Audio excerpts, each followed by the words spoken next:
दर्शक बंधु, क्या आप जानते हैं इस धरती पर सबसे बड़ा पुण्य क्या है? न मंदिर जाना, न व्रत रखना, बल्कि मां बाप का आदर करना। और सबसे बड़ा पाप उनकी उपेक्षा करना, उनके उस त्याग को भूल जाना जो उन्होंने हमारे लिए बिना शर्त सहा। हर वह आंसू जो मां ने हमारे लिए चुपचाप बहाया, हर वह रात जो बाप ने हमारे भविष्य के लिए जागते हुए काटी, क्या वह सब यूं ही भूल जाना इंसानियत है? दर्शक बंधु, जब कोई संतान अपने माता पिता को अपमानित करती है, उन्हें बोझ समझती है, उन पर हाथ उठाती है या उन्हें वृद्धाश्रम की ओर धकेलती है, तब वह केवल एक सामाजिक अपराध नहीं करती, वह उस धर्म का अपमान करती है जिसे स्वयं ईश्वर ने सर्वोपरि कहा है। क्योंकि ईश्वर स्वयं कहता है, मैं कहीं दूर नहीं हूं, मैं वहीं हूं जहां एक बूढ़ी मां की सिसकियां हैं, जहां एक थका हुआ बाप बेटों के तानों को सहता है।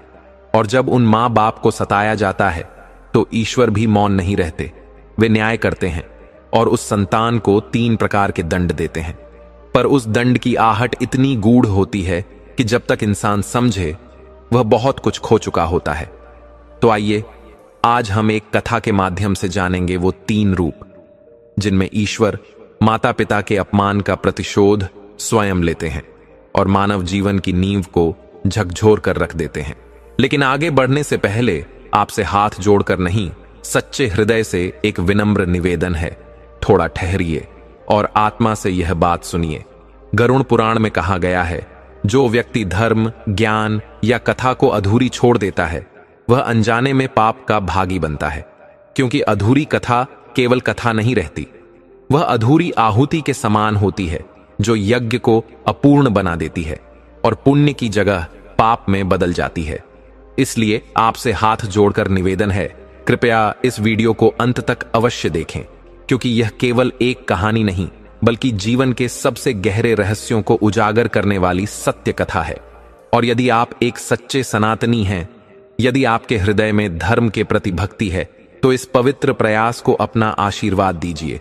वीडियो को पसंद करें और हमारे चैनल भैरम टॉक्स को सब्सक्राइब करना न भूलें। साथ ही नीचे कमेंट में पूरी श्रद्धा और भक्ति के साथ लिखिए, जय श्री कृष्ण, क्योंकि जिस स्थान पर भगवान का नाम लिया जाता है, वहीं से सौभाग्य, शांति और धर्म की यात्रा प्रारंभ होती है। तो आइए अब आरंभ करते हैं आज की यह विलक्षण कथा। अपने घर के हर कोने को निहारती हुई सुधा की आंखों से आज अश्रुधारा बह रही थी। वह घर जहां उसने अपने जीवन के 27 वसंत बिताए, आज उसी घर को छोड़ने का निर्णय लेकर वह ईश्वर के चरणों में एक नई शरण ढूंढ रही थी। 52 वर्ष की आयु में जब जीवन का अधिकांश समय बीत चुका था, तब वह एक ऐसा निर्णय लेने जा रही थी जो उसके हृदय को भीतर तक झकझोर रहा था। वह घर जिसमें वह एक दिन प्रभु की कृपा से दुल्हन बनकर आई थी, उसे आज इस प्रकार छोड़ना पड़ेगा, कभी कल्पना भी न की थी। उसके मन में स्मृतियों की झड़ी सी लग गई। उसे स्मरण हुआ वह पावन दिन जब वह लाल जोड़े में लिपट्टी अपने विवाह के पवित्र बंधन में बंधी थी, मानो कोई देवी अपने व्रत से आशीर्वाद लेने चली हो। उसके हाथों की मेहंदी, उसके चेहरे की चमक, सब कुछ उसे प्रभु के दिए हुए वरदान सा प्रतीत हो रहा था। पर तभी अचानक बर्तनों की आवाज ने उसे वर्तमान में लौटा दिया, मानो कोई क्रोध में उन्हें पटक रहा हो। बाहर से तीखी वाणी आई, महारानी अब तक सो रही हैं, बहू बनकर आई हैं, लेकिन घर के कामकाज की जिम्मेदारी का कोई ज्ञान ही नहीं। सुधा ने तुरंत अपनी साड़ी का पल्लू सिर पर रखा और कमरे से बाहर आई। सामने ऐसा दृश्य मानो वह कोई अपराधिनी हो। उसकी सास और ननद की आंखों में अपनापन नहीं बल्कि परायापन था। सास ममता देवी ने उसे कठोर स्वर में बुलाया और कहा, आज से रसोई तुम्हारी, अब ये घर भी तुम्हारी ही जिम्मेदारी है। न कोई स्नेह, न कोई अपनत्व, केवल आदेश और अपेक्षाएं। लेकिन सुधा ने प्रभु का स्मरण कर अपने मन को धैर्य से भर लिया। विवाह के समय जब उसके जीवन में सुधीर आए थे, तो उसने सोचा था यह जीवन साथ चलने, साथ जीने और साथ निभाने का होगा। उसके माता पिता ने उसकी शादी में सब कुछ न्योछावर कर दिया था। उसे विश्वास था कि उसकी नई दुनिया में उसे अपनापन मिलेगा, मगर प्रभु की इच्छा कुछ और थी। यहां तो सब उल्टा था, कोई रस्म नहीं, कोई मिठास नहीं। जिस दिन से सुधा इस घर में आई, उसी दिन से उसे रसोई की जिम्मेदारी दे दी गई। सास ने सुबह से रात तक के हर काम का ब्यौरा ऐसे सुनाया मानो वह कोई नौकरानी हो। सुधा ने पहले कभी अकेले इतना काम नहीं किया था, पर उसने मन में संकल्प लिया, यह भी ईश्वर की परीक्षा है और वह इसे भी सहर्ष स्वीकार करेगी। सुबह की चाय बनाकर जब वह सास के पास गई तो सास ने पहली ही चुस्की लेकर ताना कस दिया, ये चाय है, कोई भी नौकरानी इससे अच्छी बना लेती। सुधा ने नम्र स्वर में कहा, मां जी, अगर पसंद नहीं आई तो मैं फिर से बना देती हूं। उसने एक फीकी मुस्कान के साथ बात संभालने की कोशिश की, लेकिन ममता देवी का क्रोध बढ़ गया। उन्होंने चाय का कप उठाकर नीचे फेंक दिया। मुंह का स्वाद बिगाड़ दिया, तुम्हारी मां ने कुछ सिखाया ही नहीं। उस क्षण सुधा की आत्मा जैसे कांप उठी, उसका मन भर आया।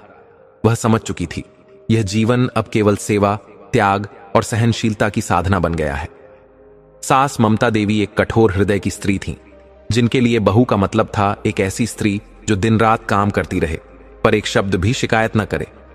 यदि गलती से कोई भूल हो जाए तो कटुवचन और व्यंग्यवाण यही उसका पुरस्कार होता।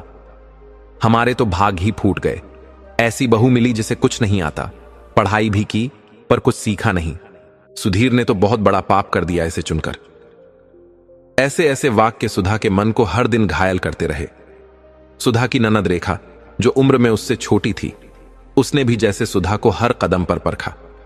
रेखा हमेशा सुधा की बातों को तोड़ मरोड़ कर माताजी के सामने रखती और घर में आए दिन कोई न कोई नया विवाद खड़ा कर देती। हर दिन मानो एक परीक्षा होती, संयम की, सहनशीलता की।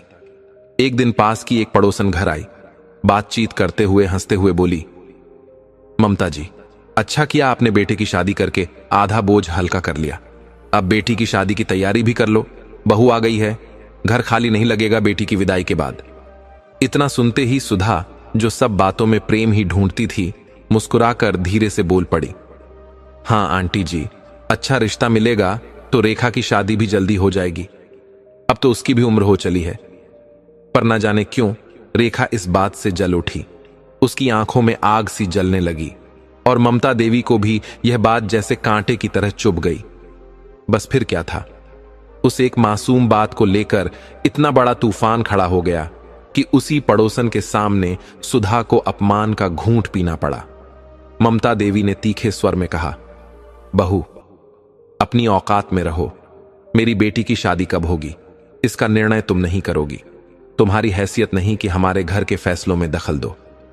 सुधा की आंखों से आंसू छलकने लगे, लेकिन उसने मौन को ही अपनी ढाल बना लिया। वह जानती थी यही प्रभु की इच्छा है, यही उसका कर्मफल है। उस घर में जहां सबने उसे नौकरानी समझा, वहीं उसका सबसे बड़ा टूटना तब हुआ जब वह पुरुष, जिसके नाम की वह सिंदूर भरती थी, जिसे वह अपना भाग्य मान बैठी थी, सुधीर भी उसके साथ नहीं खड़ा हुआ। शादी के शुरुआती दिन जरूर सुधीर ने थोड़ी नरम भाषा में बात की, लेकिन धीरे धीरे वह भी मां और बहन की बातों में आ गया। वह पुरुष जिसे सुधा ने अपना सहारा समझा था, वह अब केवल आदेश देता, मानो कोई मालिक हो और सुधा उसकी दासी। अब सुधा से बात करने में प्रेम नहीं, अधिकार झलकता था, और वो अधिकार भी ऐसा जिसमें मर्यादा नहीं, अपमान होता था। एक रात का दृश्य सुधा को आज भी याद है। उसने श्रम और प्रेम से भोजन तैयार किया, और जैसे ही सुधीर ने पहला कौर लिया, उसने क्रोध में थाली एक ओर सरका दी। इतना नमक क्यों डाला? खाना बनाना भी नहीं आता क्या? सुधा, जो सारा दिन घर के काम में लगी रही थी, सोच रही थी कि अब पति घर आएगा तो 2 पल चैन के मिलेंगे, लेकिन वो आया तो शिकायतों का तूफान लेकर। डरते डरते सुधा बोली, माफ कीजिएगा, अगली बार ध्यान रखूंगी। लेकिन सुधीर ने ठंडे और कठोर स्वर में कहा, अगली बार ऐसा हुआ तो मुझसे बुरा कोई नहीं होगा। उसके स्वर की कठोरता से सुधा का हृदय कांप उठा। उसकी धड़कनें तेज हो गईं, लेकिन उसने फिर भी प्रभु को याद किया। हे प्रभु, यह जीवन आपने दिया है, यह दुख भी आपकी ही माया है। आप ही सहारा हो, आप ही मरहम बनो मेरे इन घावों का। सुधीर का व्यवहार दिन ब दिन और कठोर होता जा रहा था। होता भी क्यों ना। रात को घर लौटते ही सबसे पहले वह मां के कमरे में जाता था। जहां उसकी मां और बहन उसे सुधा के खिलाफ भड़काने की पूरी तैयारी करके बैठी होती थीं। सुधा की छोटी छोटी गलतियों को इतना बढ़ा चढ़ाकर मिर्च मसाला लगाकर सुधीर के सामने कहती थीं कि वह गुस्से में आ जाता। सुधा यह सब जानती थी।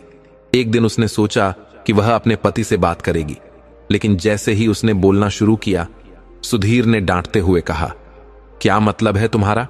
मेरी मां और बहन गलत हैं? मां जो कहती हैं वह ठीक ही कहती हैं। तुम अपनी गलती सुधारो। अपनी मां और बहन के खिलाफ मैं एक भी शब्द नहीं सुनूंगा। सुधीर की आवाज बहुत ऊंची थी, कमरे से बाहर तक जा रही थी। पति का ऐसा व्यवहार देखकर सुधा हैरान रह गई। डर कर चुपचाप बिस्तर पर लेट गई। रात भर तकिए में मुंह छिपाकर बहुत रोई। अब तो ससुराल में सुधा का हर दिन एक इम्तिहान बन गया था। समय बीतता गया और सुधा का मन टूटने लगा। जो लड़की कभी हंसती खेलती थी, अपने सपनों की दुनिया में खोई रहती थी, अब एक चुप और डरी हुई स्त्री बन गई थी। सुबह से रात तक घर का काम, सास की फरमाइशें, सास और ननद की चुगलियां और पति की बेरुखी, ये सब उसके नाजुक मन को तोड़ते जा रहे थे। एक बार वह बीमार पड़ गई। उठकर काम करने की हिम्मत नहीं हो रही थी। शरीर बुखार से तप रहा था। आंखें भारी हो गई थीं। सुधा पलंग पर लेटी थी। तभी सास कमरे में आई। चेहरा तिरछा कर लिया और फटी आंखों से ऐसे देखा जैसे सुधा ने कोई बड़ा अपराध कर दिया हो। क्या हुआ बहू? किस खुशी में आराम कर रही हो? वो मां जी, तबीयत कुछ ठीक नहीं है, बुखार से बदन टूट रहा है, सुधा ने धीरे से कहा। अरे थोड़ा बुखार ही तो है। हम लोग तो तेज बुखार में भी घर का पूरा काम करते थे। आजकल की लड़कियां तो बस बहाने बनाना जानती हैं। सुधा कुछ कहना चाहती थी, पर गले से आवाज ही नहीं निकली। उसी समय सुधीर कमरे में आया। एक नजर सुधा पर डाली और बिना कुछ कहे मोबाइल स्क्रीन देखने लगा। बदन टूट रहा है, बिल्कुल उठा नहीं जा रहा। बुखार की दवा से भी आराम नहीं मिल रहा। डॉक्टर के पास ले चलोगे क्या? सुधा ने खुद ही धीमे स्वर में पूछा। टाइम नहीं है, ऑफिस के लिए लेट हो रहा हूं, और वैसे भी मामूली बुखार है। काम करने के बाद आराम कर लेना। फिलहाल मेरे लिए नाश्ता बनाओ। मां भी कब से नाश्ते का इंतजार कर रही है, कहते हुए वह नहाने चला गया। सुधा के दिल में जो थोड़ी उम्मीद बची थी वो भी टूट गई। कांपते हुए वह उठी और रसोई में जाकर रोटियां बनाने लगी। सिर घूम रहा था, पर काम तो करना ही था। आंसू खामोशी से गालों पर बहते रहे। उस दिन के बाद सुधा ने शिकायत करना बंद कर दिया। बस चुपचाप सब करती रहती। झाड़ू, पोछा, रसोई, कपड़े, वो बस चलती रही एक मशीन की तरह। कभी कभी जब वह थक कर बैठ जाती तो सास आवाज लगाकर कोई ना कोई काम बता देती। अगर सुधा कभी अपनी मां से फोन पर बात करती तो सब उसे ऐसे देखते जैसे वह कोई गलती कर रही हो। घर उसका था, पर वहां उसका कोई कोना भी अपना नहीं था। एक दिन सास, ननद और सुधीर किसी रिश्तेदार के यहां गए थे। सुधा अकेली थी। उसने मां को फोन लगाया। उसका गला भर आया। मां, मैं थक गई हूं। यहां कोई मुझे समझता ही नहीं। मेरा अपना पति भी मेरी नहीं सुनता। फोन के उस पार मां कुछ देर चुप रही, फिर गहरी सांस लेकर बोली, बेटा, शादी आसान नहीं होती। एक चीज है जो पति को पत्नी से जोड़ती है, बच्चा। जब तू मां बनेगी ना, सब कुछ बदल जाएगा। सुधीर का मन भी बदलेगा और सास ननद भी तुझे अपनाएंगी। मां की बातों में दर्द भी था और एक उम्मीद भी। सुधा ने भी मन में सोचा, शायद मां ठीक कह रही है। बच्चा होगा तो सब कुछ बदल जाएगा। शादी के 2 साल बाद सुधा की गोद में उसका बेटा आ गया। गोपाल की मासूम मुस्कान उसकी जिंदगी की एकमात्र रोशनी बन गई। उसके छोटे छोटे हाथ, दूध जैसी कोमल त्वचा देखकर सुधा के मन में ढेर सारा प्रेम उमड़ आता। वह बच्चा जैसे उसकी टूटी दुनिया में एक नई उम्मीद बनकर आया था। सुधा को इंतजार था उस पल का, जब उसका पति उसके बेटे को सीने से लगाए और एक पिता का प्रेम देखकर उसका मन मातृत्व के गर्व से भर जाए। लेकिन ऐसा कुछ नहीं हुआ। सुधीर ने कभी अपने बेटे से प्रेम नहीं जताया। रात को जब गोपाल रोता तो सुधीर गुस्से से चिल्ला उठता, तुम इसे चुप क्यों नहीं कराती? मुझे सुबह ऑफिस जाना होता है। सुधा चुपचाप उसे गोद में उठाकर सुलाने की कोशिश करती। कभी कभी तो पूरी रात वह जागती रहती। पर सुधीर के लिए सुधा और गोपाल जैसे कोई मायने ही नहीं रखते थे। इधर उसकी सास ममता देवी भी गोपाल के रोने पर चिढ़कर कहती, बच्चा चाहे रोए, लेकिन ये महारानी आराम करती रहेगी। एक बच्चा भी ठीक से नहीं संभलता इससे। सुधा कहना चाहती थी, वह दिन रात बच्चे की देखभाल करती है, घर के हर काम में लगी रहती है। क्या बच्चे की दादी और बुआ का कोई फर्ज नहीं बनता? लेकिन वह सब अंदर ही अंदर सह जाती। शादी को 2 साल हो चुके थे, पर सुधीर ने कभी उसे एक पैसा भी खर्च के लिए नहीं दिया। वह जो कमाता कुछ अपने पास रखता और बाकी मां को दे देता। जब कभी सुधा को कुछ खरीदना होता तो सुधीर ठंडे स्वर में कह देता, मां से मांग लो। सुधा को अपनी सास के सामने हाथ फैलाना बहुत अपमानजनक लगता था, पर और कोई रास्ता भी नहीं था। ममता देवी पैसे देने से पहले 100 सवाल करती। इतने पैसे क्यों चाहिए? क्या लेने वाली हो? सुधा को लगता जैसे वह कोई भिखारी हो। धीरे धीरे सुधा ने पैसे मांगना ही छोड़ दिया। गोपाल के लिए जो भी कपड़े या जरूरी चीजें आईं, वह सब मायके की तरफ से ही आए। लेकिन सुधा चाहती थी कि सुधीर खुद कुछ ला कर दे, थोड़ा भी प्यार दिखाए। पर सुधीर ने तो अपने बच्चे के लिए आज तक एक छोटा खिलौना तक नहीं खरीदा। एक दिन गोपाल बीमार हो गया। सुधा घबरा गई थी। उसे डॉक्टर के पास ले जाना था। सुधीर ने पहले ही कह दिया था, टाइम नहीं है, मैं नहीं जा पाऊंगा। पर सुधा के पास एक भी पैसा नहीं था।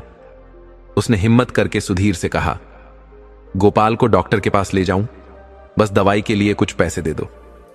सुधीर ने मोबाइल से नजर हटाए बिना कहा, मां से लो ना, घर का सारा खर्च वहीं तो देखती हैं। सुधा ने धीरे से कहा, खर्च के लिए कुछ पैसे आप भी तो दे सकते हैं। मैं कब तक मां जी से मांगती रहूं? सुधीर ने झुंझलाकर कहा, बहस मत करो, जो कहा है वही करो। सुधा का गला भर आया। वो उठी, गोपाल को गोद में लिया और झिझकते हुए सास के पास पहुंची। ममता देवी ने ताना मारा, पहले तो बच्चे का ध्यान नहीं रखा, अब जब बीमार पड़ गया तो दवाई के लिए पैसे चाहिए। पहले ये बताओ, पिछले 100 रुपए का क्या किया? 1 हफ्ता पहले ही तुम मुझसे 100 रुपए लेकर गई थी। पर मां जी, वो तो सिर्फ 100 रुपए थे, महंगाई बहुत है। सुधा ने धीरे से कहा, अच्छा 100 रुपए कम होते हैं क्या? कहते हुए ममता देवी ने अपनी अलमारी से 100 रुपए का नोट निकाला और सुधा की तरफ बढ़ाते हुए कहा, अब और पैसे नहीं मिलेंगे, इसी में काम चलाओ। सुधा का गला भर गया। वह चुपचाप वापस आ गई। गोपाल पेट दर्द और बुखार से तड़प रहा था। उसे गोद में लेकर सुधा भी फूट फूट कर रोने लगी।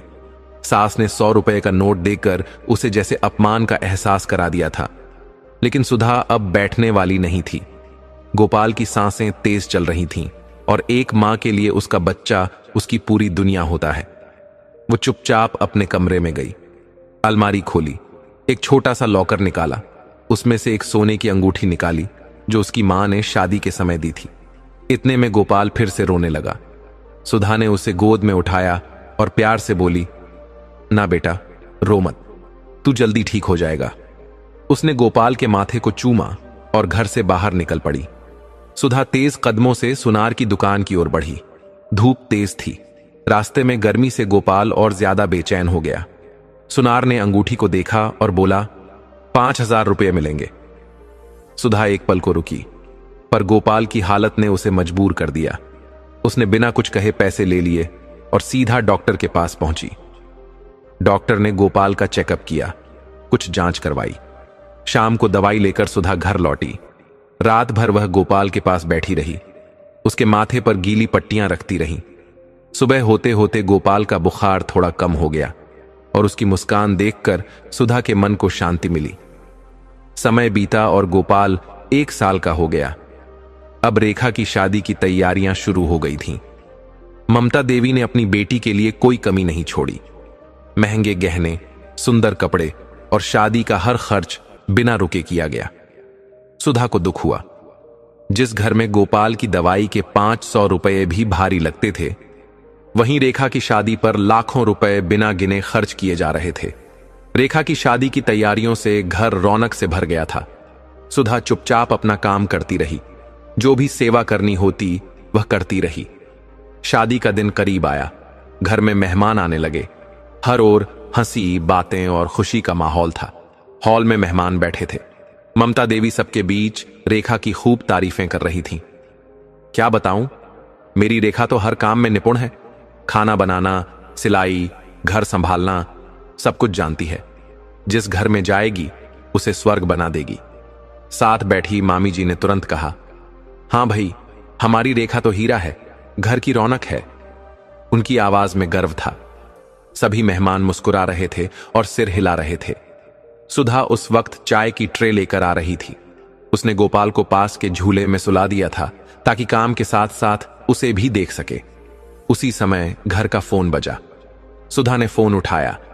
मां की आवाज सुनकर उसका मन हल्का हो गया। कई दिनों से मां से बात नहीं हुई थी। वह ट्रे रखकर बैठी ही थी कि ममता देवी की नजर उस पर पड़ी। किसका फोन है? उनकी आवाज में सख्ती थी। मम्मी का है मां जी, सुधा ने धीरे से जवाब दिया। इतना सुनते ही ममता देवी का चेहरा गुस्से से लाल हो गया। उन्होंने मेहमानों की ओर देखकर ताना मारना शुरू कर दिया। आजकल की बहुएं अपनी जिम्मेदारियां समझती ही नहीं। ना जाने कैसे लोग हैं इनके मायके वाले, बिल्कुल सोचते ही नहीं। बेटी ससुराल में है, घर में शादी का माहौल है, इतना काम है, पर इन्हें तो बस फोन पर बात करनी है। मैंने अपनी रेखा से साफ कह दिया है, ससुराल में जाकर मुझसे तभी बात करना जब सारा काम पूरा कर लेना। दिन भर फोन से चिपक कर घर नहीं चलता। आखिरकार घर तो बहू को ही संभालना होता है। हॉल में बैठी शांति मासी ने तुरंत हामी भरी। और नहीं तो क्या, आजकल की लड़कियां तो मायके वालों से दिन भर चिपकी रहती हैं। अब तो मायके वाले भी ससुराल के हर काम में दखल देने लग गए हैं। उनकी बात सुनकर बाकी मेहमान भी हंसने लगे। सबके बीच सुधा जैसे एक मजाक बनकर रह गई। उसकी आंखें भर आईं। उसने फोन पर धीरे से कहा, मम्मी, मैं आपसे बाद में बात करती हूं। दूसरी ओर से मां की प्यारी आवाज आई, ठीक है बेटी, जब तुझे समय मिले तब फोन कर लेना, बहुत दिन हो गए तुझसे बात किए। सुधा चुपचाप उठी और रसोई की ओर बढ़ गई। रेखा की शादी जैसे तैसे पूरी हुई। सुधा ने मन ही मन राहत की सांस ली। कम से कम अब ममता देवी की चुगलियों में उनकी साथी तो घर से चली गई थी। लेकिन ममता देवी कहां रुकने वाली थीं? उनकी जीभ की धार अब भी उतनी ही तेज थी। बस अब निशाना बदल गया था। शादी के एक हफ्ते बाद सुधा गोपाल के लिए गुनगुना पानी लेने जा रही थी। वह ममता देवी के कमरे के पास से निकली, तभी उन्हें ऊंची आवाज में बोलते सुना। वो फोन पर रेखा से बात कर रही थीं। उनकी बातों में वही चुगली थी, बस अब नाम बदल गए थे। अब रेखा की सास और जेठानी उनके शब्दों का निशाना बन चुकी थीं। हैं, ये क्या बात हुई रेखा? ममता देवी की आवाज में गुस्सा था। अभी तो तेरी शादी को हफ्ता भी नहीं हुआ और तुझे चूल्हे चौके में लगा दिया। हाय मेरी फूल सी बच्ची, अभी तो तेरा घूमने फिरने का समय था। तेरे हाथों से मेहंदी भी नहीं उतरी और काम पर लगा दिया। कितने जालिम हैं तेरे ससुराल वाले। सुधा के पांव वहीं ठिठक गए। उसके चेहरे पर एक हल्की कड़वी मुस्कान आ गई। उसने मन ही मन बुदबुदाया, कितना दोहरा मापदंड है इनका। मुझे तो शादी के दूसरे दिन ही रसोई में खड़ा कर दिया था। क्या मैं फूल सी कोमल नहीं थी? सुधा को रेखा की शादी का वो समय याद आया जब ममता देवी ने मेहमानों के सामने गर्व से कहा था, मैं अपनी बेटी के ससुराल में दखल नहीं दूंगी, और रेखा को भी समझा दिया है कि ससुराल में पहले काम संभालना चाहिए। लेकिन अब वही ममता देवी दिन भर रेखा से फोन पर बातें करती, कभी सुधा की बुराई तो कभी रेखा की सास की बुराई। रेखा भी शादी के बाद कई कई दिन मायके में आकर रहती। हर बार वह अपनी सास और जेठानी की शिकायतें लेकर बैठ जाती और ममता देवी उसमें अपने तानों का मसाला डाल देती। लेकिन सुधा के पास न तब कोई अधिकार था, न अब कोई आवाज। वो चुपचाप अपने काम में लगी रहती, क्योंकि उसके जीवन का एकमात्र लक्ष्य था अपने बेटे गोपाल को एक अच्छी जिंदगी देना। अब गोपाल बड़ा हो रहा था। सुधा चाहती थी कि गोपाल को अच्छी पढ़ाई मिले, वह एक समझदार और सच्चा इंसान बने। एक शाम की बात है, सुधीर और ममता देवी हॉल में बैठे थे। सुधा ने धीरे से गोपाल के स्कूल की बात शुरू की। अभी तो पूरे 3 महीने बाकी हैं नया सत्र शुरू होने में, अभी से स्कूल की बात करने लगी आप? सुधीर ने कहा, मैं चाहती हूं कि गोपाल को इंग्लिश मीडियम स्कूल में डालूं। कॉन्वेंट स्कूल में एडमिशन के लिए 3 महीने पहले फॉर्म भरना होता है। आप वहां जाकर फॉर्म ले आते। इतना सुनते ही ममता देवी बोली, क्या जरूरत है इतने छोटे से बच्चे को दूर भेजने की? हमारे समय में तो बच्चे पास के सरकारी स्कूल में ही पढ़ते थे। सुधीर ने भी अपनी मां का ही पक्ष लिया। हाँ, सही कह रही हैं मां, कोई जरूरत नहीं है गोपाल को बड़े स्कूल में डालने की। सुधा ने फिर भी धीरे और संयम से अपनी बात दोहराई। आप मेरी बात नहीं समझ रहे हैं। अगर बच्चे का भविष्य संवारना है तो उसे अच्छे इंग्लिश मीडियम स्कूल में पढ़ाना ही पड़ेगा। बस बस, कोई जरूरत नहीं है ये सब चोचले करने की, सासू मां ने ताने से कहा। बोल तो ऐसे रही है जैसे कुछ खर्च ही नहीं होगा। सुधा बोली, मां जी, खर्च की चिंता मत कीजिए, मैं नौकरी कर लूंगी। इतना सुनते ही सुधीर भड़क उठा। अच्छा, अब तू नौकरी पर जाएगी? फिर घर का काम कौन करेगा? इसे तो बस बहाने चाहिए काम से बचने के लिए। ये भी अच्छा है, बहू रानी बाहर घूमे और सास रोटियां पकाए। लेकिन सुधा का मन सिर्फ एक ही बात में अटका था, गोपाल की पढ़ाई, उसका भविष्य। उसने हिम्मत से अपनी बात रखी, पर सुधीर ने उसकी हर कोशिश अपने गुस्से की आग में जला दी। अब और कोई बहस नहीं होगी, चुपचाप घर पर बैठी रहो, बढ़ियाई नौकरी करने वाली। उसकी आवाज घर के हॉल में गूंज उठी और वह पैर पटकते हुए बाहर चला गया। सुधा वहीं खड़ी रह गई। उसके मन में यह साफ हो गया कि उसकी जिंदगी शायद हमेशा इस ससुराल की दीवारों में ही कैद रहेगी, जहां उसे बिना मर्जी के जीना होगा। लेकिन अपने बेटे के लिए वो समझौता नहीं करना चाहती थी। अगले दिन सब्जी लेने का बहाना बनाकर वो चुपचाप स्कूल चली गई और गोपाल का फॉर्म भर दिया। कुछ दिन बाद सुधा को मायके जाने का अवसर मिला। ससुराल से छुट्टी लेकर मायके जाना जैसे कोई जंग जीतने जैसा था। मुश्किल से 2 दिन की इजाजत मिली।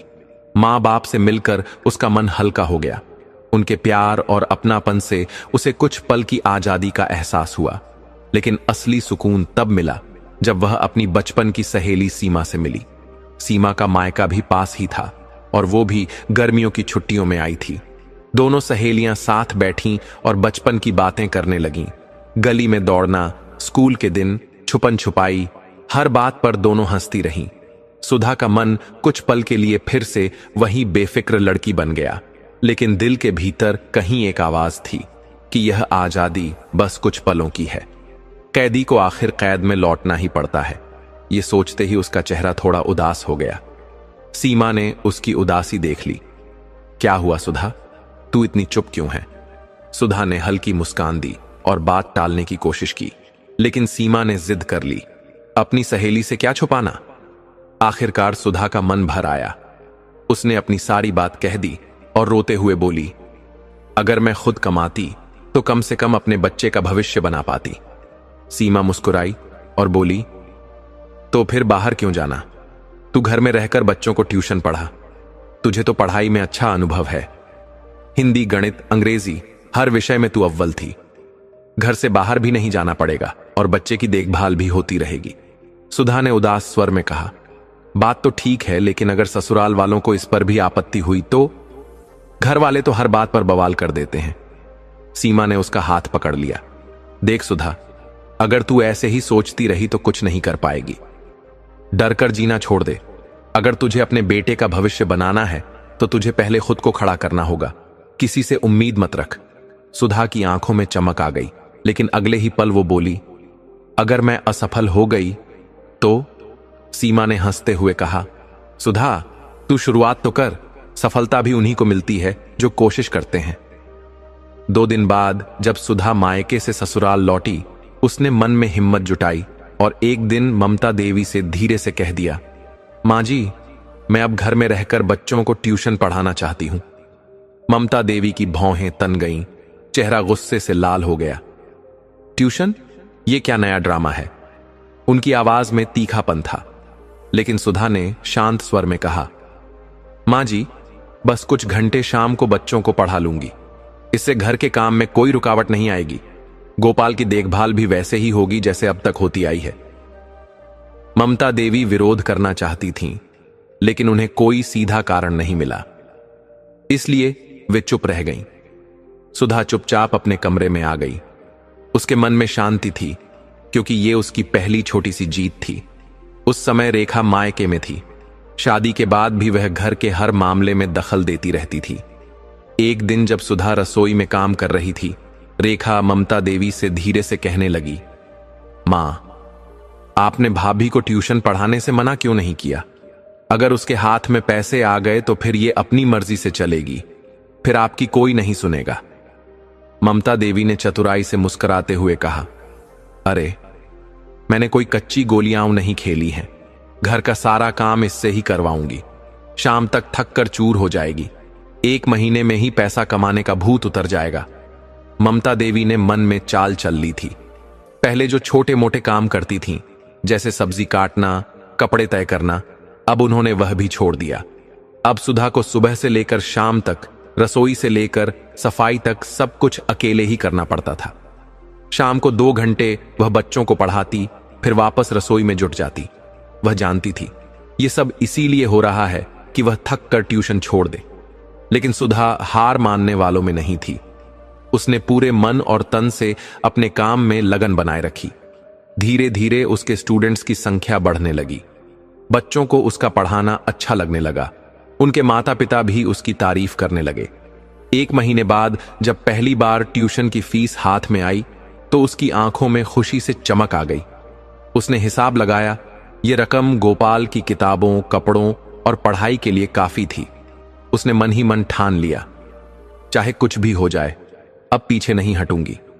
लेकिन ससुराल में शांति कहां? रेखा और ममता देवी दिन भर बैठकर सुधा की बुराइयां करती।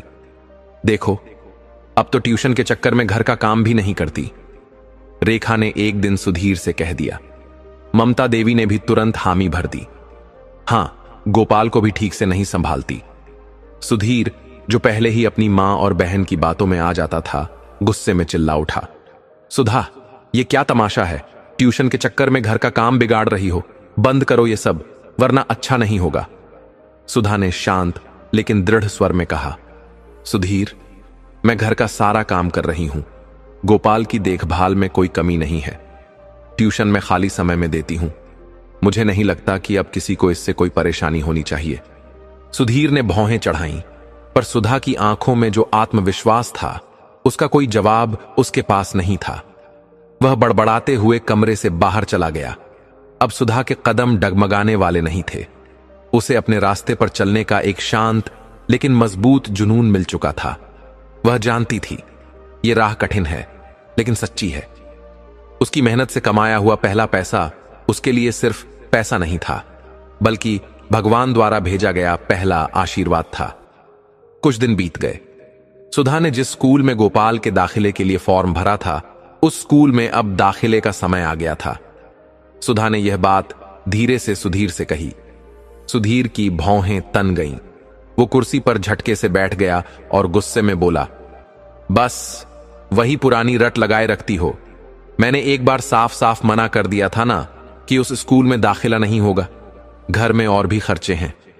सुधा ने एक लंबी सांस ली और शांति से बोली, सुधीर, गोपाल की पढ़ाई का सारा खर्च मैं अपनी कमाई से उठाऊंगी। अगर कभी कम पड़ गया तभी आपसे मांगूंगी। बस मुझे सिर्फ आपके साथ की जरूरत है। यह सुनते ही ममता देवी जैसे आग बबूला हो गई। उनका चेहरा गुस्से से लाल हो गया। वाह, बड़ी आई अपनी कमाई का रोब दिखाने वाली, उन्होंने ताना मारते हुए कहा। 2-4 हजार क्या कमा लिए? जुबान खुल गई। अभी तो यह खर्च उठा लोगी, बच्चा बड़ा होगा तो स्कूल की फीस, किताबें और ना जाने क्या क्या। तब क्या करेगी? कहीं जाकर भीख मांगेगी? सुधीर ने भी मां का साथ देते हुए गुस्से में अपना फैसला सुनाया। तुम जो मन में आए वो करो, मुझसे कोई उम्मीद मत रखना। ना मैं दाखिले के लिए स्कूल जाऊंगा, ना एक पैसा खर्च करूंगा। यह सुनकर सुधा का दिल अंदर से टूट गया, लेकिन उसके पैर नहीं कांपे। उसका संकल्प अडिग रहा। अगले दिन वह सुबह जल्दी उठी, घर का सारा काम निपटाया, गोपाल को तैयार किया, अपनी ट्यूशन की कमाई से जमा किए हुए पैसे गिने और गोपाल का एडमिशन करवाने स्कूल की ओर निकल पड़ी। स्कूल का गेट देखकर उसका दिल जोर जोर से धड़कने लगा, लेकिन उसके मन में ईश्वर पर अटूट विश्वास था। उसने गोपाल का दाखिला करवाया और पहली फीस अपनी मेहनत की कमाई से भरी। जब वह गोपाल को लेकर घर लौटी तो उसके चेहरे पर एक सुकून भरी मुस्कान थी। अब गोपाल रोज स्कूल जाने लगा। सुधा के पास दिन में कुछ समय खाली रहने लगा। वह सुबह उसे स्कूल छोड़कर आती, जल्दी जल्दी खाना बनाती, कपड़े धोती, सफाई करती और फिर अपनी क्लासेस लेती। उसकी मेहनत रंग ला रही थी, उसके स्टूडेंट्स बढ़ रहे थे, उसकी कमाई अब इतनी हो गई थी कि गोपाल की पढ़ाई और जरूरतें पूरी हो जाएं। लेकिन ससुराल का माहौल वही था। सुधीर को सुधा की मेहनत से कोई फर्क नहीं पड़ता था। उसे गोपाल की जरूरतें भी ज्यादा समझ में नहीं आती थीं। वह अपनी ज्यादातर कमाई ममता देवी के हाथों में दे देता, जो उसे रेखा और उसके परिवार पर पानी की तरह खर्च कर देती थीं। रेखा अब भी हफ्ते में 2-3 बार मायके आ जाती। हर बार सुधा पर कुछ न कुछ बोलना नहीं भूलती। धीरे धीरे गोपाल बड़ा हो रहा था। उसे घर का माहौल समझ में आने लगा था। वह देखता कि उसकी मां दिन भर काम में लगी रहती है, फिर भी दादी उसे ताने देती हैं। बुआ जब भी आती है मां को अपमानित करती है। सबसे ज्यादा दुख उसे तब होता जब उसके पापा उसे कभी प्यार से गले नहीं लगाते और मां पर हमेशा गुस्सा करते रहते। गोपाल की समझ उसकी उम्र से बड़ी हो चुकी थी। वह कई बार अपनी मां से कहता, मम्मी, दादी और बुआ आपके बारे में गलत गलत बातें करती हैं। मुझे यह घर अच्छा नहीं लगता। हम कहीं और चले चलें जहां आपको कोई दुख ना दे। सुधा उसकी बात सुनकर हल्के से मुस्कुरा देती, उसके सिर पर प्यार से हाथ फेरते हुए कहती, बेटा, इन बातों में ध्यान देने की जरूरत नहीं। तू बस अपनी पढ़ाई पर ध्यान दे। पहले अपने पैरों पर खड़ा हो जा, फिर सब ठीक हो जाएगा। समय बहुत कीमती है, अगर इसे खो दिया तो ये वापस नहीं आएगा। गोपाल अपनी मां की बात को दिल से समझता था। वो पूरी कोशिश करता कि उसकी वजह से मां को कोई तकलीफ ना हो। कभी वह रसोई में छोटे छोटे कामों में मदद करता तो कभी अपना होमवर्क खुद ही पूरा कर लेता। सुधा भी हर रात 2 घंटे निकालती, गोपाल को पढ़ाती ताकि उसका भविष्य उज्जवल बन सके। समय पंख लगाकर उड़ने लगा। गोपाल की मेहनत और सुधा की लगन रंग लाई। हर साल वह स्कूल में टॉप करता गया। अब गोपाल 10वीं कक्षा में आ चुका था। सुधा ने ट्यूशन से जो थोड़ी बहुत कमाई शुरू की थी, वो सब गोपाल की स्कूल फीस और उसकी जरूरतों में ही खत्म हो जाती थी। एक दिन गोपाल स्कूल से आया और बोला, मां, इस बार साइंस के लिए कुछ एक्स्ट्रा किताबें लेनी होंगी। टीचर ने कहा है उनके बिना पढ़ाई अधूरी रह जाएगी। सुधा चुप हो गई। उसे पता था पर्स में बहुत कम पैसे बचे हैं।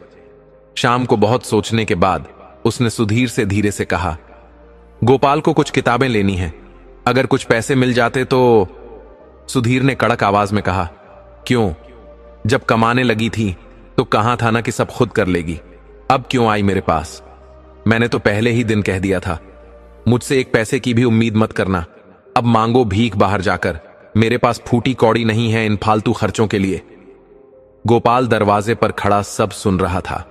वो मां के पास आया और हल्की मुस्कान के साथ बोला, कोई बात नहीं मां, मैं मैनेज कर लूंगा। सुधा कुछ नहीं बोली। अगले दिन जब गोपाल स्कूल से लौटा तो सुधा ने उसके हाथ में किताबों के लिए पैसे रख दिए। गोपाल चौंक गया। मां, लेकिन कल तो आपने कहा था। उसी वक्त उसकी नजर मां की गर्दन पर गई। जो पतली सी सोने की चैन वो हमेशा पहने रहती थी, अब वो नहीं थी। उसकी आंखें भर आईं। मां, आपने चैन बेच दी? मैंने तो मना किया था ना। सुधा ने सिर सहलाते हुए कहा, बेटा, चैन तो दोबारा बन जाएगी, लेकिन ये वक्त दोबारा नहीं आएगा। जिस दिन तू अपने पैरों पर खड़ा होगा, मेरे सारे त्याग सफल हो जाएंगे। गोपाल को यह देखकर बहुत दुख होता था कि उसकी मां दिन भर काम करती है, फिर भी उन्हें हर चीज के लिए संघर्ष करना पड़ता है। एक दिन गोपाल मां के पास आया और बोला, मां, आप ऑनलाइन कोचिंग क्यों नहीं देती? Online coaching? सुधा ने हैरानी से पूछा। हां मां, आप घर बैठे मोबाइल से देश विदेश में कहीं भी बच्चों को पढ़ा सकती हैं। आजकल कई प्लेटफॉर्म हैं जो टीचर्स को बच्चों से जोड़ते हैं। बस रजिस्टर करना होता है, थोड़ा सा कमीशन काटते हैं, बाकी पैसा आपको मिलता है और आपको बाहर भी नहीं जाना पड़ेगा। गोपाल ने आगे बढ़कर सुधा का रजिस्ट्रेशन ऑनलाइन प्लेटफॉर्म पर करवा दिया। अब सुधा के फोन पर बच्चों के माता पिता के कॉल्स आने लगे। जल्द ही बहुत से बच्चों ने उससे ट्यूशन लेना शुरू कर दिया। अब सुधा सभी बच्चों को ऑनलाइन पढ़ाने लगी थी और अच्छी कमाई भी होने लगी थी। लेकिन सुधा रात को थोड़ा समय निकालकर गोपाल की पढ़ाई पर भी ध्यान देती थी।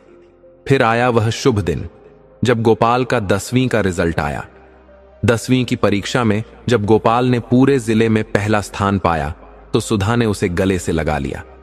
अखबार में गोपाल की तस्वीर और नाम देखकर सुधा बार बार उसकी बलाएं ले रही थी, प्रभु का बार बार आभार जता रही थी।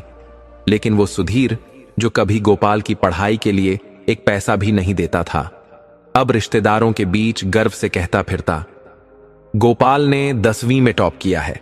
मैं तो जानता था मेरा बेटा बहुत होशियार है, इसलिए तो मैंने उसे अच्छे स्कूल में पढ़ाया।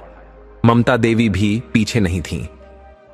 मेरे सुधीर ने कभी कमी नहीं आने दी गोपाल की पढ़ाई में। यह सब सुनकर गोपाल का मन जलने लगता। वह जानता था उसकी मां ने अपनी ट्यूशन की कमाई से स्कूल की फीस भरी थी। जब जब सुधा ने सुधीर से कुछ मांगा तब तब उसे अपमान ही मिला, लेकिन गोपाल चुप रहता। वह जानता था उत्तर देने का सही समय अभी नहीं आया। अब गोपाल किशोरावस्था पार कर चुका था, लंबा चौड़ा, शांत स्वभाव वाला और गहरी सोच रखने वाला। जब उसके दोस्त फिल्मों की बातें करते तो वह किताबों में डूबा रहता। मां के संघर्ष ने उसके भीतर एक चुपचाप जिद भर दी थी, कुछ बनकर दिखाने की। गोपाल ने अच्छे नंबरों से ग्रेजुएशन पूरी की। उसका सपना था सिविल सेवा में जाना। उसने यूपीएसएससी की तैयारी शुरू की, पूरी मेहनत की, लेकिन पहली बार में सफलता नहीं मिली। एक पल को उसका मन डगमगाया। वह बहुत निराश हो गया। सुधा ने उसे गले से लगाया और कहा, हार से डर मत बेटा, ये तो बस एक रुकावट है। मेरा बेटा है तू कभी नहीं रुकेगा। गोपाल ने फिर से तैयारी शुरू की। इस बार दिन रात एक कर दिया। मोबाइल भी सिर्फ पढ़ाई के लिए चलाता। दोस्तों से दूर हो गया, बाहर की दुनिया से खुद को अलग कर लिया। अब उसके जीवन में एक ही लक्ष्य था। और फिर वह दिन भी आया। गोपाल का नाम यूपीएससी टॉपर की लिस्ट में छप गया। पल भर को सुधा की सांसें थम गईं। उसने आंखें बंद की और मन ही मन बोली, हे भगवान, तेरा लाख लाख शुक्र है। लेकिन सुधीर फौरन सोशल मीडिया पर स्टेटस डालने लगा, हमारे परिवार का गौरव, मेरा बेटा गोपाल आईएएस बनकर नाम रोशन करेगा। रिश्तेदारों के फोन रुक नहीं रहे थे। कुछ तो घर आकर बधाई देने भी आ गए। सुधीर एक कुर्सी पर ऐसे बैठा था जैसे कोई पद्मश्री विजेता हो। मैंने ही तो नींव रखी थी। जब छोटा था तभी से मैंने उसके भविष्य की योजना बना ली थी। दिन रात नौकरी की, लेकिन बेटे की पढ़ाई में कोई कमी नहीं आने दी। आज उसी मेहनत की बदौलत वह इस मुकाम पर पहुंचा है। हर 2 मिनट में यही बातें दोहरा रहा था। ममता देवी भी आंखें पोंछने का अभिनय कर रही थीं। हमारे घर का नाम रोशन किया है इसने, लेकिन कोई तो देखे इसके पिता का त्याग। पूरा जीवन झोंक दिया बेटे की पढ़ाई में। सामने खड़ा गोपाल चुपचाप सुन रहा था। उसके भीतर क्रोध की अग्नि सुलग रही थी और अंततः वह फूट पड़ा, बस कीजिए पापा। घर में सन्नाटा छा गया। मेरे लिए आपने किया क्या है? मेरी स्कूल की फीस, किताबें, हर जरूरत मां ने अपनी कमाई से पूरी की। आपने तो कभी मेरी ओर देखा तक नहीं। मेरी परीक्षा कब है ये तक आपको नहीं पता था। आप खुद को मेरा पिता कहते हो, कभी मुझे प्यार से गले भी लगाया। और एक मेरी मां है जिसने मुझे इस ऊंचाई तक पहुंचाने के लिए अपना पूरा जीवन लगा दिया। दिन रात मेहनत की, फिर भी दादी और बुआ ने हमेशा उन्हें अपमानित किया और आप तब भी चुप थे। सभी की आंखें हैरानी से फटी रह गईं। ममता देवी और सुधीर जैसे पत्थर बन गए हों। गोपाल अपनी मां की ओर मुड़ा, धीरे से बोला, मां, ये सब आपकी मेहनत का फल है। आपने ही मुझे काबिल बनाया, हर मुसीबत में मेरा साथ दिया। अगर आप ना होती तो मैं कुछ भी नहीं होता। सुधा की आंखों से आंसू बहने लगे, लेकिन वे आंसू दुख के नहीं थे, बल्कि वर्षों की तपस्या को फलित होते देखने की आंखें थीं। सुधीर तमतमाता हुआ बोला, वाह, मेरे ही टुकड़ों पर पला और आज मुझे ही सुना रहा है। ममता देवी भी गरज उठी, ये सब इसकी मां की सिखाई बात है। दिन रात इसे हमारे खिलाफ भड़काती रही है। ये तो होना ही था। गोपाल का गुस्सा अब सहन की सीमा पार कर गया। उसने हाथ उठाकर सख्त स्वर में कहा, बस, अब मेरी मां के खिलाफ एक शब्द और नहीं। आप सबने उनकी जिंदगी को नरक बना दिया, फिर भी मेरी मां ने कभी कोई शिकायत नहीं की, कभी एक शब्द नहीं बोला। बस, अब और नहीं। वह सुधा की ओर मुड़ा। उसकी आंखों में प्रेम और दृढ़ता थी। मम्मी, अब आपने बहुत सह लिया। अब मैं आपको इस घर में एक पल भी नहीं रहने दूंगा। आप मेरे साथ चलो। ममता देवी ताने वाले अपने पुराने लहजे में बोली, हां हां, ले जा अपनी मां को, हमें नहीं चाहिए इसकी जरूरत। सुधीर भी गुस्से से सुधा को देख रहा था।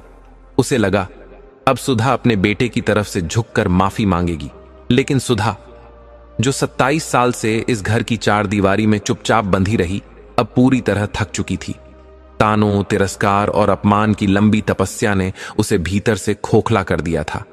अब वो सिर्फ एक बहू नहीं, एक नारी थी जिसने अपने जीवन की हर घड़ी अपने परिवार पर अर्पित कर दी थी। सुधा ने आत्मविश्वास से घर के हर चेहरे की ओर देखा, फिर गोपाल की ओर मुस्कुराकर बोली, ठीक है बेटा, मैं तेरे साथ चलने को तैयार हूं। सुधीर जैसे सन्न रह गया। उसे विश्वास नहीं हो रहा था कि यह वही सुधा है जो कभी उसका विरोध नहीं करती थी, जो हमेशा चुपचाप सब सहती थी।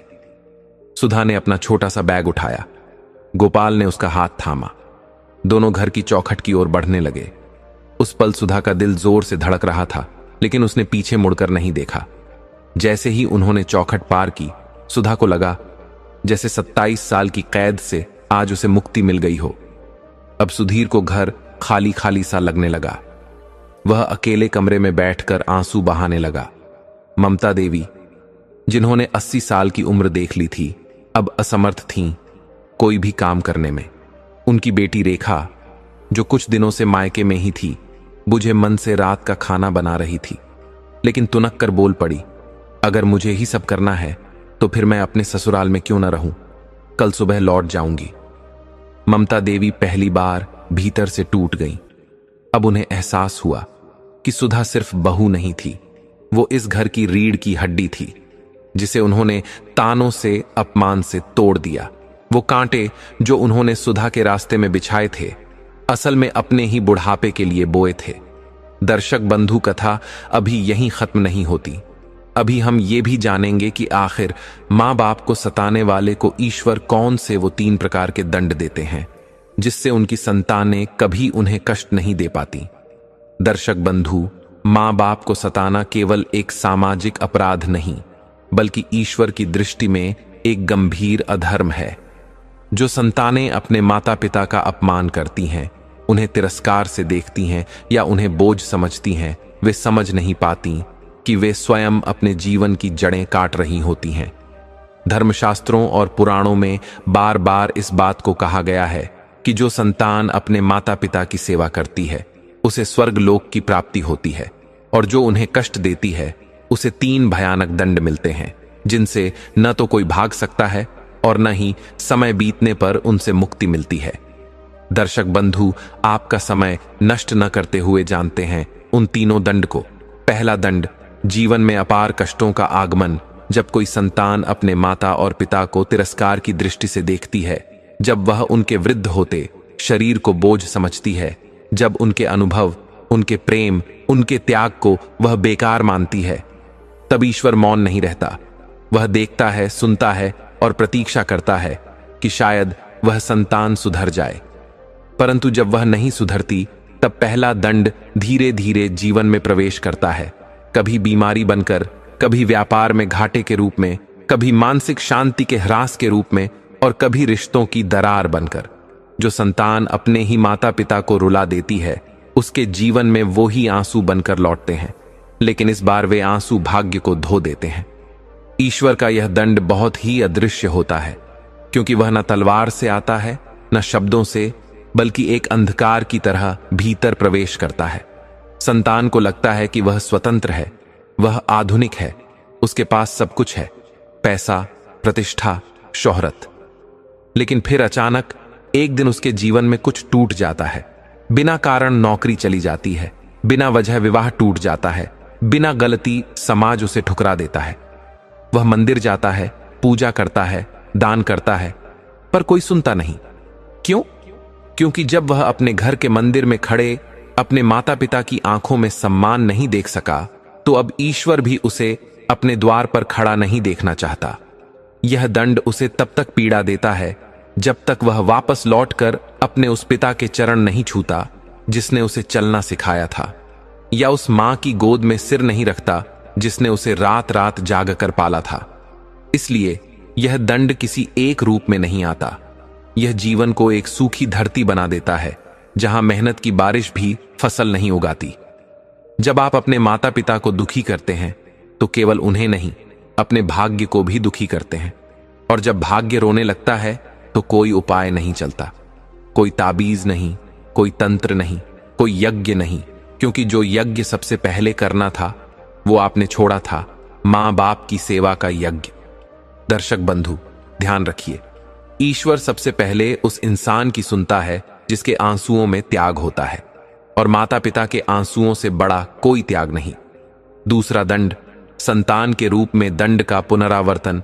दर्शक बंधु, धर्म का सबसे बड़ा न्याय यह है कि वह केवल तुम्हारे कर्म नहीं देखता, बल्कि यह भी देखता है कि तुम्हारे कर्मों से संसार को क्या परिणाम मिला।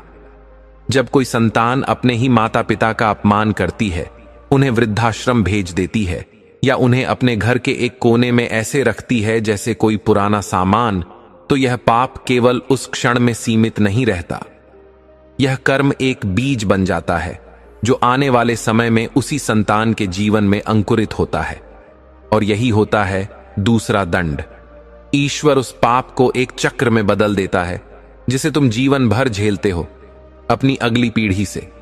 जो बेटा अपनी मां को 2 रोटी के लिए तरसाता है, उसे एक दिन उसकी अपनी संतान पानी के लिए भी तरसा देती है। जो बेटी अपने पिता की बीमारी में उन्हें अकेला छोड़ देती है, वह भविष्य में अपने ही पति या बच्चों से तिरस्कार पाती है। यह ईश्वर का लिखा हुआ विधान है जिसे कोई टाल नहीं सकता, क्योंकि जब तुम अपने माता पिता को दरकिनार करते हो तो तुम केवल उनके आशीर्वाद को नहीं खोते, बल्कि ईश्वर को भी अपने घर की चौखट से बाहर कर देते हो। और जहां से ईश्वर चला जाए, वहां भले ही धन हो, वैभव हो, रुतबा हो, परंतु सुख नहीं होता, सम्मान नहीं होता, और प्रेम कभी नहीं टिकता। इस दंड की सबसे भयावह बात यह है कि यह तुम्हारी संतान के माध्यम से आता है, जिसे तुमने प्रेम से पाला, उसे पढ़ाया, सहेजा, जिसके लिए तुमने अपनी रातें जगा दी। वही संतान एक दिन तुम्हें उसी तरह रुलाती है जैसे तुमने अपने मां बाप को रुलाया था। वही शब्द, वही व्यवहार, वही तिरस्कार, बस समय बदल जाता है, किरदार बदल जाते हैं, लेकिन पीड़ा वही रहती है। और जब वह क्षण आता है जब तुम्हारी आंखों से आंसू गिरते हैं, तब समझ आता है यह सिर्फ दुख नहीं, यह उस पाप का दंड है जो कभी तुम्हारे हाथों किसी और ने सहा था। शास्त्र कहते हैं, जिसने अपने पूर्वजों को भुला दिया, उसका भविष्य भी उसे भुला देता है। और जो अपने माता पिता को छोड़ता है, वह स्वयं अकेलेपन की ऐसी गहराइयों में डूब जाता है जहां कोई आवाज नहीं सुनता, कोई सहारा नहीं देता। यह दंड बहुत चुपचाप आता है, धीरे धीरे। पहले तुम्हारी बातों का जवाब देना बंद कर देती है तुम्हारी संतान, फिर धीरे धीरे तुम्हारे फोन नहीं उठते, तुम्हारे कमरे में कोई नहीं आता, और एक दिन तुम्हारा अस्तित्व उसी घर में खत्म हो जाता है जिसे तुमने अपने खून पसीने से बनाया था। क्या यही नहीं है आज के समाज की सबसे बड़ी त्रासदी? और यह सब केवल इसलिए क्योंकि जब तुम्हारे जीवन में अवसर था, तुमने अपने मां बाप को समय नहीं दिया। दूसरे दंड की यह पीड़ा केवल बाहरी नहीं होती, यह भीतर तक जलाती है। यह वह शाप है जो तुम्हारे हर रिश्ते को बंजर कर देता है, क्योंकि यह कर्म का चक्र है, जैसा बोओगे वैसा ही काटोगे। दर्शक बंधु, अगर आज आपके जीवन में माता पिता हैं, तो यह अवसर है ईश्वर की कृपा कमाने का, वरना जिस दिन उनके पैर इस धरती से उठ जाएंगे, उस दिन तुम लाख मंदिर घूमो, लाख पूजा पाठ करो, कोई फल नहीं मिलेगा, क्योंकि जिस आशीर्वाद से जीवन फलता है वह तो तुमने खो ही दिया होगा। इसलिए संभलिए, क्योंकि यह दूसरा दंड केवल चेतावनी नहीं है, यह भविष्य का चित्र है जो आज तुम्हारे कर्मों से रंगा जा रहा है। तीसरा दंड, मृत्यु के पश्चात आत्मा की व्यथा और यमलोक की पीड़ा। दर्शक बंधु, कर्म का एक अंतिम चरण होता है जहां न वाणी काम आती है, न धन, न रिश्ते, न शरीर, केवल आत्मा होती है और उसके कर्मों का लेखा जोखा। जब शरीर पंचतत्व में विलीन हो जाता है, तब आत्मा उस यात्रा पर निकलती है जिसे गरुड़ पुराण, यम पुराण और ब्रह्म वैवर्त पुराण जैसे ग्रंथों में विस्तार से बताया गया है। यह यात्रा उस व्यक्ति के लिए अत्यंत दारुण बन जाती है जिसने अपने जीवन में मां बाप को सताया होता है। ईश्वर का तीसरा और सबसे कठोर दंड उस आत्मा को भोगना पड़ता है जो अपने माता पिता के आशीर्वाद को ठुकरा चुकी होती है। जब प्राणी मरता है तो यमदूत उसके पास आते हैं, लेकिन किसी को सादर और किसी को खींचते हुए उन नरक द्वारों तक ले जाते हैं जहां हर पाप की गिनती होती है। मां बाप को तिरस्कृत करना, उन्हें रोते हुए छोड़ देना, उनके जीवन को अपमान और पीड़ा में ढकेल देना, इन सभी को शास्त्रों में महापाप की श्रेणी में रखा गया है। और ऐसे पापों का फल न केवल यमलोक में कठोर होता है, बल्कि आत्मा को बार बार जन्म के बंधन में बांध देता है। गरुड़ पुराण कहता है, जो संतान अपनी माता को वृद्धावस्था में अकेला छोड़ देती है या पिता की सेवा करने से भागती है, उसे मृत्यु के पश्चात रौरव नरक में डाला जाता है।